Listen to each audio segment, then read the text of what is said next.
En el encuentro anterior eh, habíamos, nos había quedado pendiente, ¿verdad? La prohibición de la reelección y si esto le da al sistema una mayor transparencia en el tema de la alternancia. Bueno, a diferencia de lo que ocurre con la fórmula presidencial, en donde tenemos una prohibición de reelección consecutiva, se puede reelegir las personas después de 8 años de espera, es decir, después de 2 periodos presidenciales puede volver a aspirar una persona a la presidencia de la República. Y en los cargos de diputaciones tampoco existe la reelección consecutiva. Eh, en ese caso deben esperar un periodo, 4 años. Así ha sido, digamos, en toda la historia moderna de Costa Rica. Con esto me refiero de la constitución vigente de 1949 a la fecha. En los cargos municipales de elección popular se establece la posibilidad de la reelección no solamente consecutiva, sino también ilimitada. Y eso hace que en algunos cantones del país, no pocos, se perpetúen figuras políticas. Es decir, llegamos al año 2024, que fueron estas elecciones, eh, con cantones en los que una misma persona había sido su alcalde desde que hay elecciones municipales, es decir, desde el año 2002. Eh, mm, eh, Comprenderás que con un nivel de abstención tan alto, con un nivel de participación tan bajo, las posibilidades de alguien que ejerce la alcaldía y que tiene los recursos de la corporación municipal son altas de, mediante redes clientelares, perpetuarse en el poder. Eh, Esto más allá incluso de los partidos políticos, porque se dio el caso, no solamente un caso anecdótico, sino varios casos en los que los partidos políticos escogieron a otras figuras para las candidaturas para esas alcaldías, es decir, no al alcalde que tenía 15 años de estar en el cargo, sino a otra persona para aspirar por el cargo. Esa persona, pues enojada, se fue a otra agrupación política y ganó, dando evidencia de que la clientela no le pertenecía al partido, sino que ya era algo personal suyo. Se da por el año 2022, 2021, si no recuerdo mal, 2021, se da un escándalo de corrupción que se conoció aquí en Costa Rica como el caso Diamante, que involucraba a varios de estos alcaldes. Lo normal, ¿verdad? Contrataciones públicas, comisiones y involucraba a varios de estos alcaldes que tenían mucho tiempo en el poder. Y eso crea el ambiente de opinión pública y el ambiente político en la Asamblea Legislativa para que los partidos adopten esta reforma. Esta reforma que no prohíbe la reelección, porque entendemos que prohibir la reelección sería contrario a la Convención Americana de Derechos Humanos, eh, pero sí la limita. Y la limita en el sentido de que se puede ejercer un mismo cargo municipal por 2 periodos seguidos, por 8 años, pero que ya no más de manera consecutiva. Es decir, una persona que ya ha sido reelegida una vez tendría que abstenerse de participar en la siguiente elección y podría volver a participar después de 2 periodos, 8 años después, igual que ocurre con la fórmula presidencial. Hubo resistencias, por supuesto, las personas afectadas presentaron acciones de inconstitucionalidad, pero no prosperaron. Y al final, entonces, pues ninguno de estos alcaldes eternos pudo participar pudo postularse en las elecciones del 24, Ujú, lo cual, sin duda alguna, pues favoreció un principio democrático que es la alternancia en el poder. ujú. Así que, bueno, mayor transparencia. ¿Se puede hacer ya una evaluación de la experiencia del voto electrónico? Eh, sí, preliminar, sí, preliminar. Sabes que es una empresa argentina eh, con una experiencia no muy positiva en la provincia de Buenos Aires, Sí. con una mejor experiencia en Paraguay. La razón que nos movió a nosotros a esta contratación, a este plan piloto, fue el hecho de que los partidos políticos cada vez son más en Costa Rica, ciertamente, pero cada vez tienen menos gente detrás y eso hace que tengan menos posibilidades de poner representantes en las mesas. Tenés que recordar, o creo que no te lo había comentado, que en Costa Rica las casillas de votación, nosotros les decimos juntas receptoras de votos, se integran con miembros propuestos por los partidos políticos. Eh, y desde 1998 aproximadamente hay una creciente dificultad de los partidos políticos por poner representantes en todas las mesas del país. Cada vez las mesas están siendo atendidas por menos representantes de partidos políticos y por más ciudadanos reclutados directamente por el tribunal. Nosotros les decimos auxiliares electorales. Es una figura que creó el tribunal precisamente para suplir esa notable baja de participación de miembros partidarios, con las consecuencias de transparencia y de control cruzado que eso tiene sobre la integridad del voto. Pero por darte un dato, ya en esta elección de 2024, la mayoría, más del 50% de las mesas del país estaban integradas por auxiliares propuestos por el tribunal, capacitados y reclutados por el tribunal y no por representantes partidarios, porque aunque hay toda una motivación para que lo hagan, pues cada vez les cuesta más. ¿Qué tiene que ver esto con el voto electrónico? Bueno, que ese trabajo entonces de cierre de la mesa, de gestión de la mesa y de cierre de la mesa, se recargaba cada vez entre menos personas. En el modelo ideal tenían que ser por lo menos 6 personas en una mesa para que estuvieran a lo largo de la jornada, por lo menos 12 horas, perdón, por lo menos 7 horas cada una. Es una jornada muy amplia, la de Costa Rica, abre a las 6 de la mañana, cierra a las 6 de la tarde. Estamos hablando de unas 14, 15 horas de trabajo con los trabajos previos y los trabajos posteriores al cierre de la votación. Eh, pero al haber tan pocos representantes partidarios, ese trabajo se recarga cada vez más en los auxiliares del tribunal. Es decir, tenés a las 7, 8 de la noche personas haciendo conteos que ya tienen 12, 14 horas de estar trabajando en la mesa y que además tienen que hacer esos conteos entre cada vez más partidos políticos. ¿La consecuencia cuál ha sido? Y la tenemos medida, pues la esperable.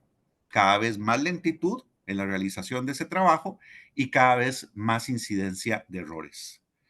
Errores que no afectan a la integridad del resultado, porque en Costa Rica tenemos una cosa rarísima que se llama el escrutinio definitivo, es decir, todo el material regresa a la sede central del tribunal y es revisado saco por los magistrados del tribunal y en la gran mayoría de los casos es recontada papeleta por papeleta por los magistrados del tribunal. Entonces no afecta la integridad del resultado, pero sí afecta la rapidez con la que podemos ofrecer los resultados la noche de la elección, lo que nosotros conocemos como resultados preliminares.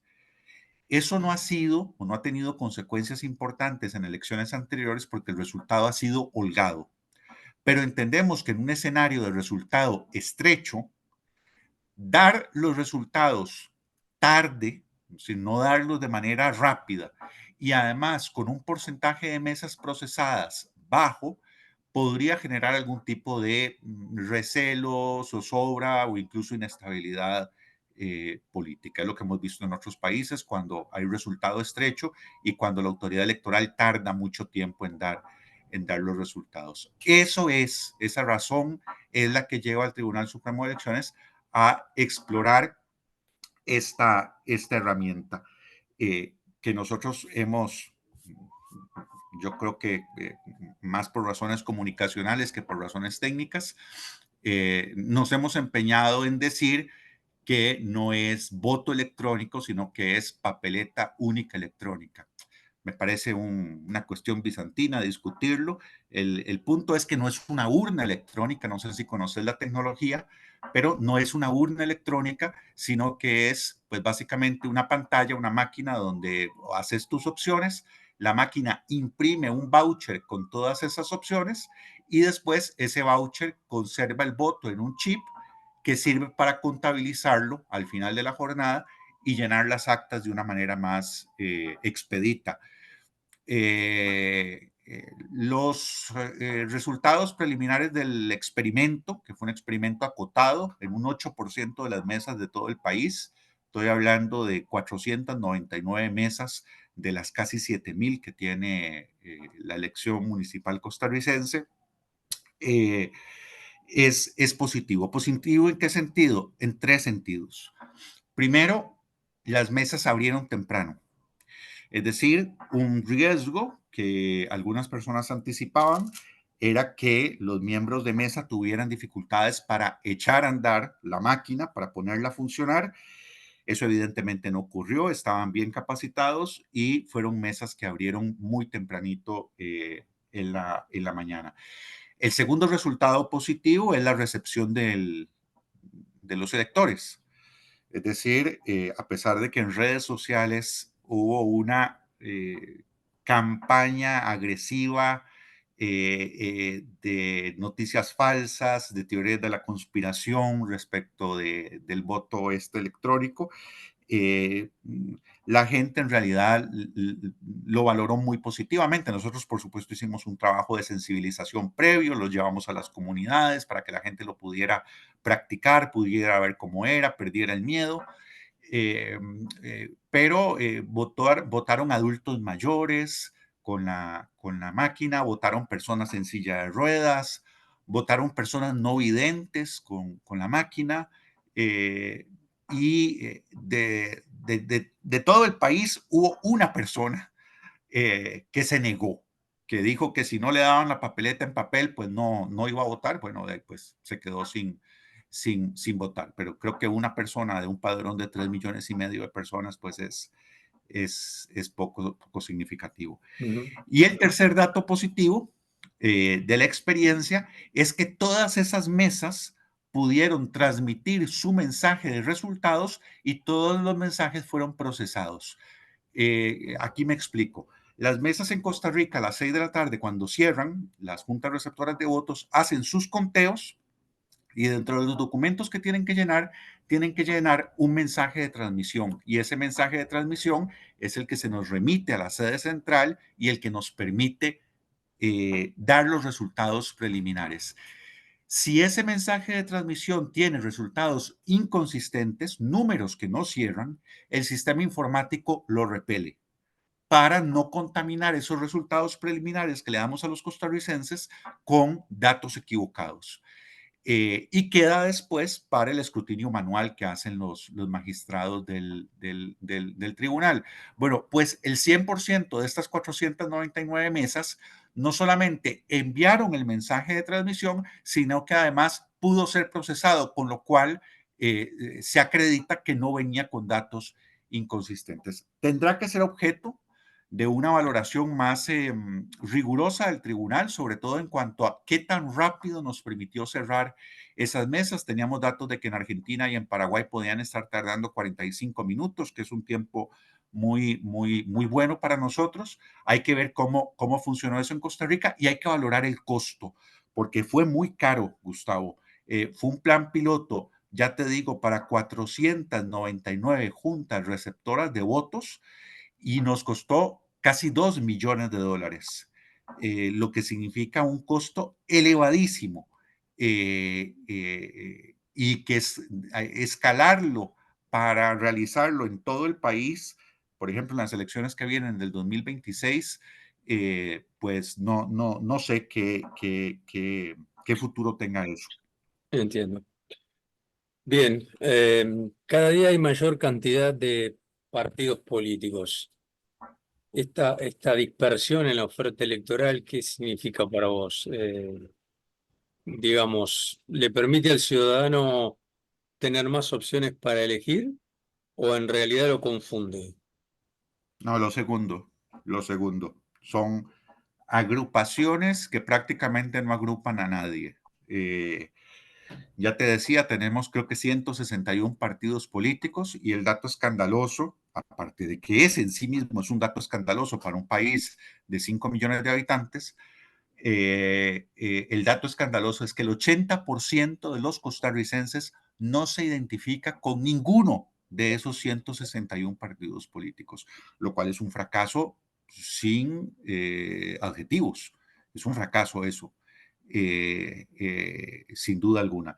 Y cuando ves que esos partidos no son capaces de poner miembros de mesa en las distintas juntas receptoras de votos del país, creo que podés concluir razonablemente que lo que tenés son estructuras formales, inscripciones de papel, detrás de las cuales no hay en realidad colectivos de pues, ciudadanos preocupados por los asuntos públicos y con propuestas y con soluciones.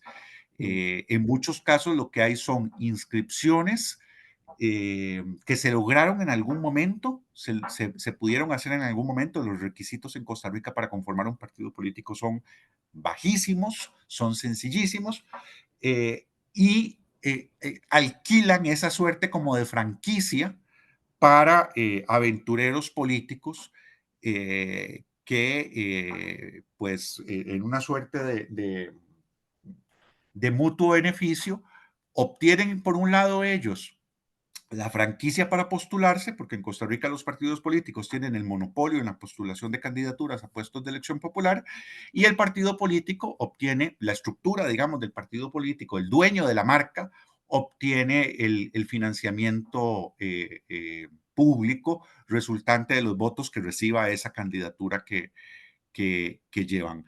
Eh, pero yo creo que un derecho humano fundamental no es solamente votar, sino es saber por qué estás votando y la posibilidad de saber por qué está votando uno y la posibilidad de que haya un debate razonable previo al ejercicio del sufragio pasa o depende de que haya una cantidad razonable de opciones, una cantidad viable de opciones. Nosotros en Costa Rica la última elección, por ejemplo, presidencial, tuvimos 25 candidatos a la presidencia de la República. Gustavo, no se puede hacer un debate entre 25 personas. Eso no es un debate. Eh, Ah, eh, el, el, tribunal hace esfuerzos y entonces lo organiza, pero eso no es un debate. Eso es una presentación serial de nombres y de caras. Los medios de comunicación privada lo tienen más fácil porque por la jurisprudencia del tribunal no están obligados a invitar a todas las candidaturas. Pero para responderte rápido, me parece que es un elemento patológico del sistema político costarricense. El Tribunal Supremo de Elecciones ya ha hecho propuestas de reforma legislativa para enmendarlo, pero no avanzan en el Congreso de la República. bien. Una última de mi parte, supongo que es una respuesta personal, ¿no? Pero cuando yo veo este esfuerzo institucional, como en el caso tuyo, en el caso del Tribunal Electoral, y lo comparo con algunas actitudes de determinados políticos, parecería que toman a esta institucionalidad como un obstáculo para combatir el crimen organizado y la corrupción. Y la comparación con El Salvador es inevitable. No sé si me podés contestar esa pregunta. Sí, como una opinión personal. Yo creo que nada nuevo, es parte del manual del populista, entender o percibir a los órganos de control, tanto estatales como también los de la sociedad civil, por ejemplo la prensa, como obstáculos para el ejercicio directo de una suerte de poder cesarista revestido de legitimidad por el apoyo popular. Eh, y ciertamente en este momento tenemos al presidente más popular que hayamos tenido en Costa Rica en muchísimo tiempo, al menos que yo recuerde. Eh, no me parece casual que el presidente de El Salvador también sea una figura muy popular. No me parece casual, por ejemplo, que Andrés Manuel López Obrador esté cerrando su mandato también con niveles de popularidad muy alto. Y no me parece casual que en los tres casos estemos hablando de gobernantes con relaciones tirantes con los órganos de control. Es claro el tema de López Obrador con el Instituto Nacional Electoral de México y con la prensa. Y en el caso de Salvador, pues primero una relación tirante que llegó incluso a que Bukele asaltara el Congreso de la República y luego la cooptación de los poderes. Hoy tiene una asamblea legislativa controlada totalmente por él, tiene un órgano electoral y un poder judicial controlado por él, que incluso le habilitó una reelección a la que no podía aspirar. Y los medios de prensa, pues el periódico más importante de ellos, que es El Faro, trasladó su sala de redacción a Costa Rica precisamente por las amenazas a la libertad de prensa que vivían en el Salvador. Sí, esa tendencia está en Costa Rica, probablemente con la diferencia de que nuestros órganos de control, nuestra institucionalidad, pareciera tener mayor resiliencia, o hasta el momento ha tenido mayor resiliencia para amortiguar el golpe. Los costarricenses, si te fijas en los estudios de opinión pública que se hacen en el país, de todas las casas encuestadoras, pero la más prestigiosa de todas es la de la Universidad de Costa Rica, se llama CIEP, Centro de Investigación y Estudios Políticos de la Universidad de Costa Rica, te vas a dar cuenta que sistemáticamente el Tribunal Supremo de Elecciones es una de las instituciones mejor valoradas y con mayor nivel de confiabilidad por parte de los costarricenses, y eso nos ha permitido hasta la fecha resistir. Por supuesto, pronóstico reservado a futuro, no sé qué vaya a pasar. Mm, bien. Gustavo, muchas gracias por haberme atendido. No, a la orden, con muchísimo gusto y ahí tenés mi contacto. Si quedara, digamos, de la revisión de las notas alguna pregunta más puntual que te pueda contestar por escrito, incluso por un audio, no dudes en hacérmelo. Cómo no, muchas gracias.